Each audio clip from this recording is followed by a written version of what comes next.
Meanwhile, whispers around Hollywood still echo about Clark Gable's final wish, whispered to those closest to him during his last days. Stories surrounding his death hint at how much he longed for the comfort of Carole Lombard, whose playful energy lit up his world amid the relentless spotlight.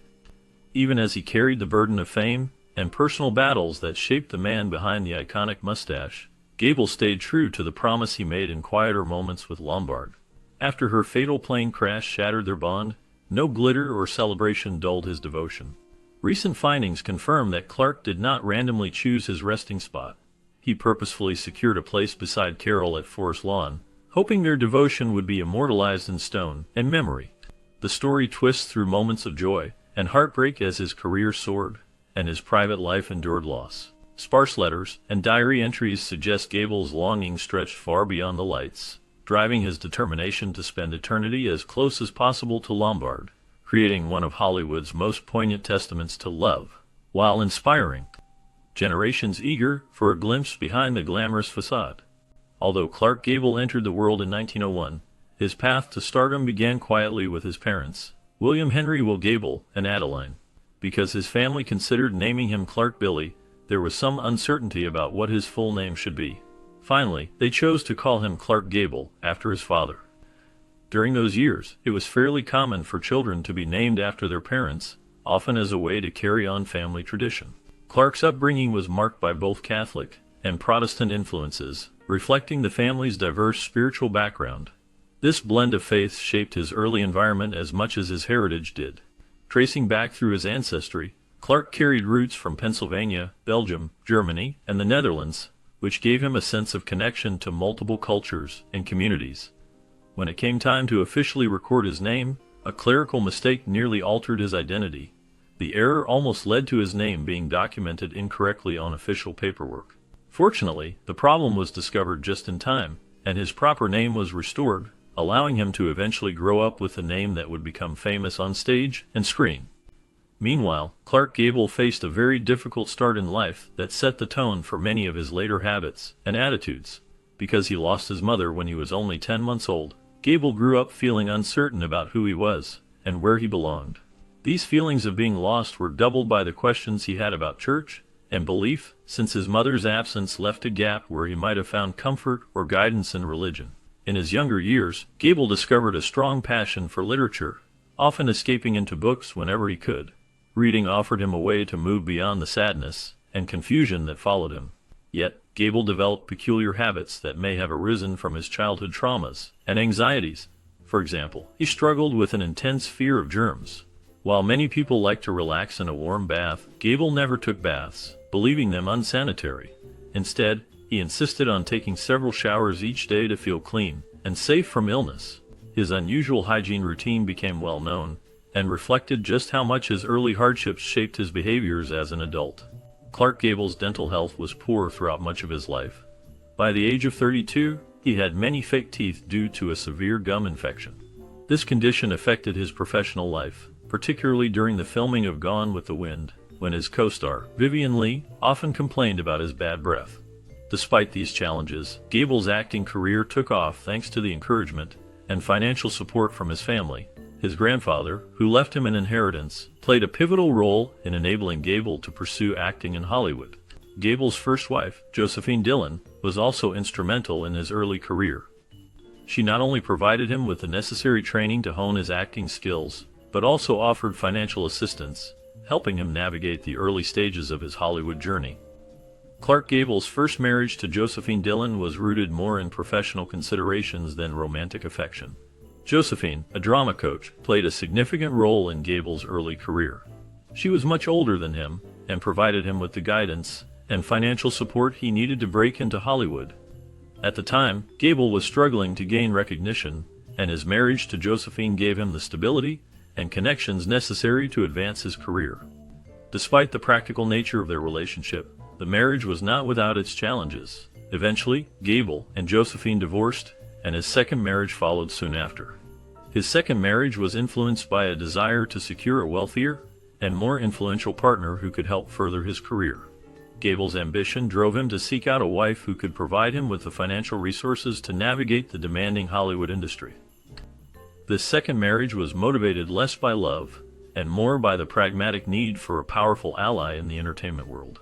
Gable's relationships were shaped by his drive for success, and his marriages reflected his desire to climb the social ladder in the competitive and often harsh world of Hollywood. Despite being married, Clark Gable met Carole Lombard while filming The Johnstown Flood in 1926. Their connection grew over time, eventually leading to a romantic relationship.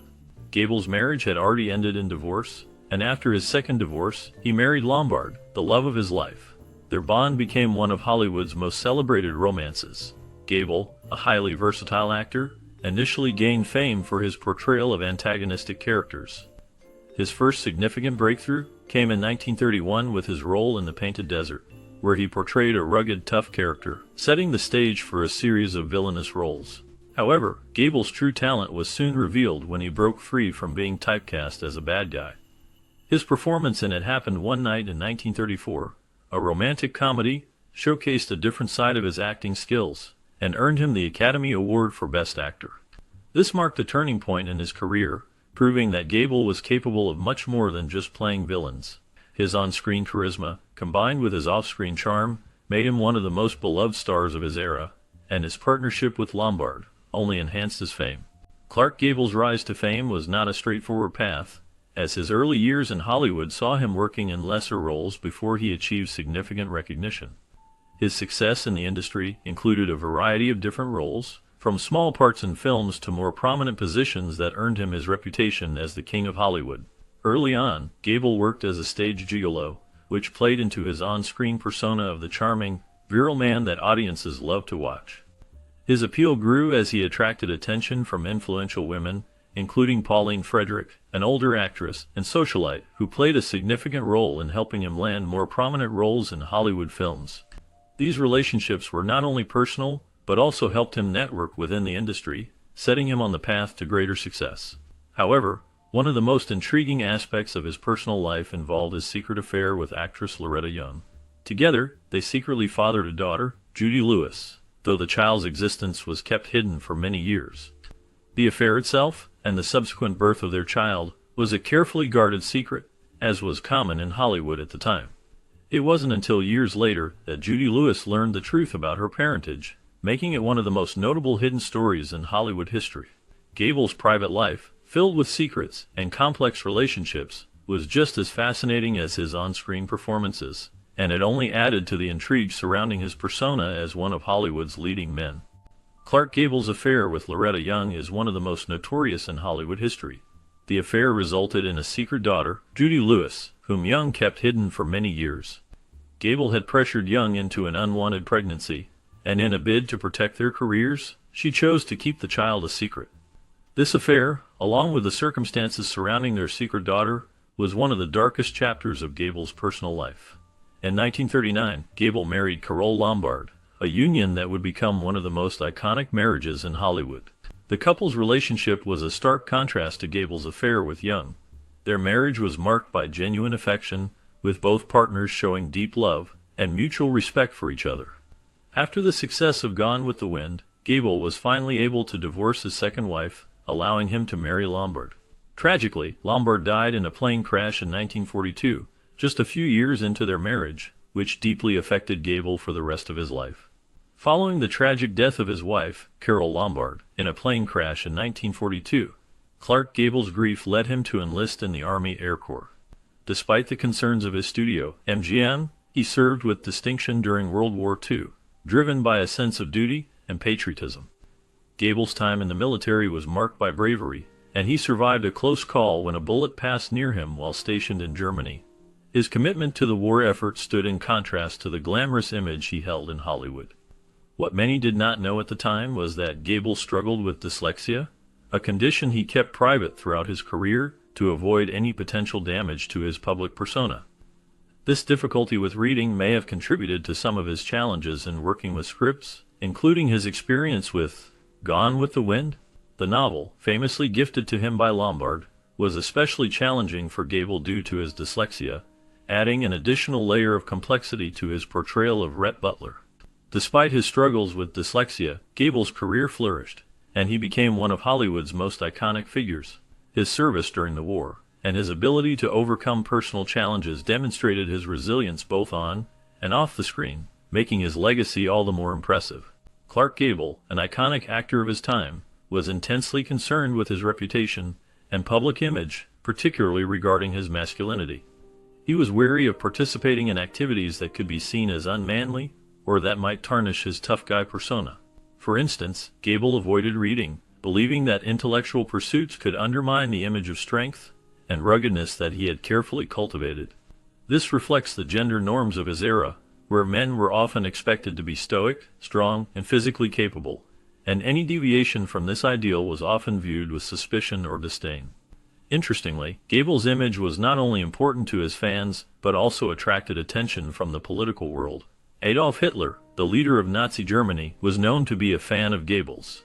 Hitler even reportedly offered a reward for Gable's capture during World War II, highlighting the actor's significant cultural influence. The admiration of a figure as notorious and ruthless as Hitler only served to increase the complexity of Gable's public persona. It was a reflection of the way Gable's image had transcended the screen, becoming not only a symbol of American masculinity, but also a point of fascination for people in power, even those with a dark and destructive legacy. In 1934, Clark Gable made an unforgettable gesture that would remain a significant part of his legacy. After winning the Oscar for his performance in It Happened One Night, Gable decided to give away his prized Academy Award statue to a young boy who had expressed admiration for it. Gable valued the prestige and honor that came with the Oscar far more than the physical object itself. The young boy's family, however, never saw the Oscar again, and it became a lost symbol of a heartfelt gesture. This act was a testament to Gable's generosity and understanding of the true value of accolades. Moreover, Gable's influence on fashion was equally remarkable. In It Happened One Night, there is a famous scene where he appears without an undershirt, a moment that would go on to shape men's fashion for years to come. His choice to forego the undershirt sparked a noticeable decline in undershirt sales, as men across the country sought to emulate the smooth, stylish look Gable portrayed on screen. This had a lasting impact on how men dressed and influenced fashion trends in Hollywood and beyond, as Gable's sartorial choices became synonymous with the sleek, modern image of masculinity. Clark Gable had a close, and perhaps even romantic, relationship with Joan Crawford. Their connection went beyond mere friendship, as they supported each other through personal struggles and crises. At one point, they shared a home, which reflected the deep bond they had formed. Both stars were navigating their personal lives with difficulties, and their friendship provided a refuge from the public pressure they faced. It is often suggested that there may have been a deeper emotional connection between them, though it was never fully confirmed as a romantic affair. Their relationship stood as a reminder of the complex, and sometimes hidden dynamics in Hollywood during that era, where the public personas of actors could differ greatly from their private realities. On the other hand, Gable's marriage to Sylvia Lady Ashley in 1949 was marked by tension and contrast. Their relationship seemed to be an attempt to find stability after the ups and downs of Gable's earlier romantic involvements. However, the marriage quickly turned disastrous. It lasted only 3 years, dissolving in divorce due to what appeared to be irreconcilable differences. The couple's lavish spending habits and constant partying were indicative of their disconnect, as it became clear that their personalities clashed.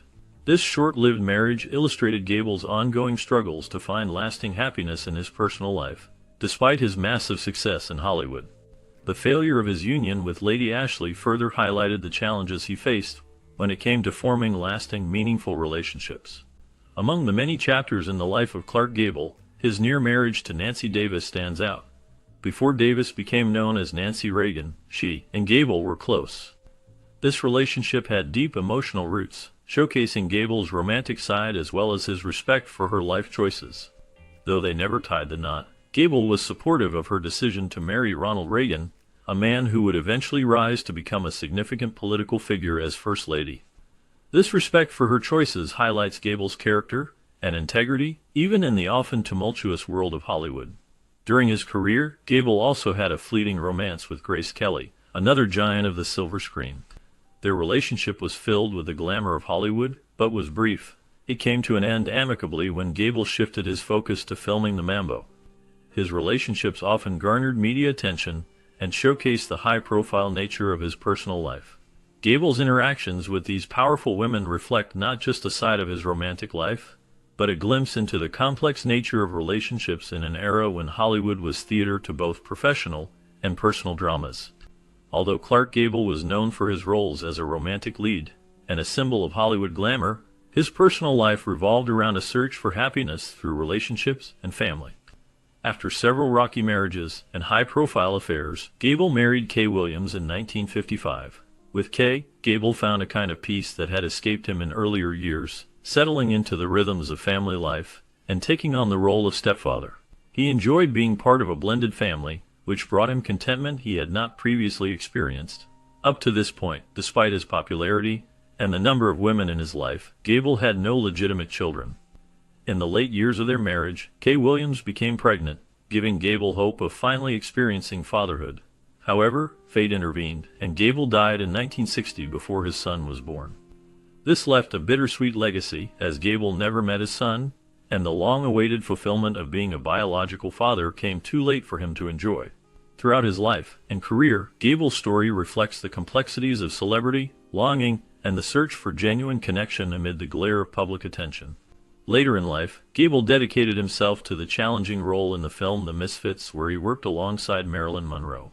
Not long after filming ended, Gable suffered a fatal heart attack that took him from Hollywood and his fans. Monroe was left shaken, and at times expressed that she felt responsible, burdened by the pressure and emotional strain during weeks of filming together. His sudden death was not only a personal loss for those who knew him, but also signaled the closing of a golden chapter in American film history. At the time, Gable's wife was pregnant, and months after his passing, she gave birth to his only legitimate child, John Clark Gable. The arrival of his son added to the family drama that often surrounded Gable's legacy, as relatives navigated various disputes and the weight of his fame, even through complicated relationships. Gable's lineage did not fade away. His grandson, Clark James Gable, carried the family name forward and chose to follow his grandfather's path into the entertainment world, keeping the connection to Hollywood alive for new audiences who look back on Gable's era with nostalgia.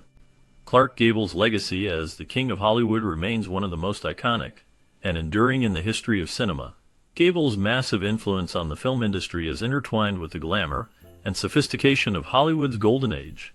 His powerful presence on screen, combined with his unmistakable masculinity, made him a beloved figure who defined a generation of filmgoers. He was known for his charm, rugged good looks, and ability to portray complex characters with ease. As one of the leading men of his time, he became the epitome of Hollywood's golden age, a time when films were larger than life, and actors like Gable were considered the very heart and soul of the industry. His roles in films like Gone with the Wind and It Happened One Night cemented his status as a Hollywood legend. His portrayal of Rhett Butler in Gone with the Wind became one of the most unforgettable performances in cinematic history, with his steely gaze and charismatic yet troubled character resonating with audiences worldwide.